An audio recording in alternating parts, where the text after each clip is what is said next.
श्री आदित्य ठाकरे. अध्यक्ष महोदय धन्यवाद. एक महत्त्वाच्या विषयावर ही अर्ध्या तासाची चर्चा इथे आपण करत आहोत, ती म्हणजे मुंबईतले उपकर प्राप्त इमारती, सेस बिल्डिंग, पगडी बिल्डिंग. काल पण हा विषय आणि सातत्याने आम्ही गेले अनेक वर्ष हा विषय मांडत आलेलो आहोत.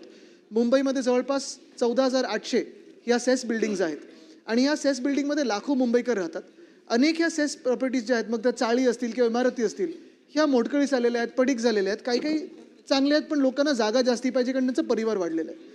महाविकास आघाडीच्या काळात 2020 साली आम्ही 79A आणि 79B ही कायद्यात तरतूद आणली होती, जेणेकरून पहिले 6 महिने ही जागा मालकाला आणि पुढचे 6 महिने जर जागा मालकाला पुनर्विकास जमला नाही तर तिकडचे जे राहणारे जे टेनंट्स आहेत त्यांना देत होते. मध्यंतरीच्या काळात सगळं हे जेव्हा पूर्ण प्रक्रिया झाली, काही एक लॉबी गेली आहे कोर्टामध्ये आणि त्याच्यावर स्थगिती आलेली आहे. अध्यक्ष महोदय, आपल्या माध्यमातून मला मंत्री महोदयांना विचारायचे 2 स्पेसिफिक प्रश्न आहेत माझे, की हा जो तिढा निर्माण झालेला आहे कोर्टामध्ये तो एका शब्दावरनं झालेला आहे, कॉम्पिटंट अथॉरिटी. सक्षम प्राधिकरण कोण आहे?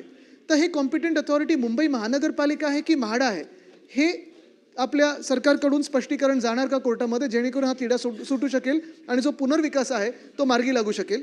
आणि दुसरं म्हणजे आत्ता ही सगळी स्थगिती आल्यानंतर देखील आणि पुनर्विकासावर स्थगिती आल्यानंतर काही जागा मालक परस्पर जाऊन C1 सर्टिफिकेट म्हणजे डिलॅपिडेटेड झालं आहे, मोडकळीस आली बिल्डिंग, हे दाखवून तिकडच्या टेनंट्सना एविक्ट करण्याचा प्रयत्न करतात, जेणेकरून ते जागा मालकाचीच जागा पूर्ण त्याच्या अधिकारात येईल आणि टेनंट्सचे काही अधिकार राहणार नाहीत.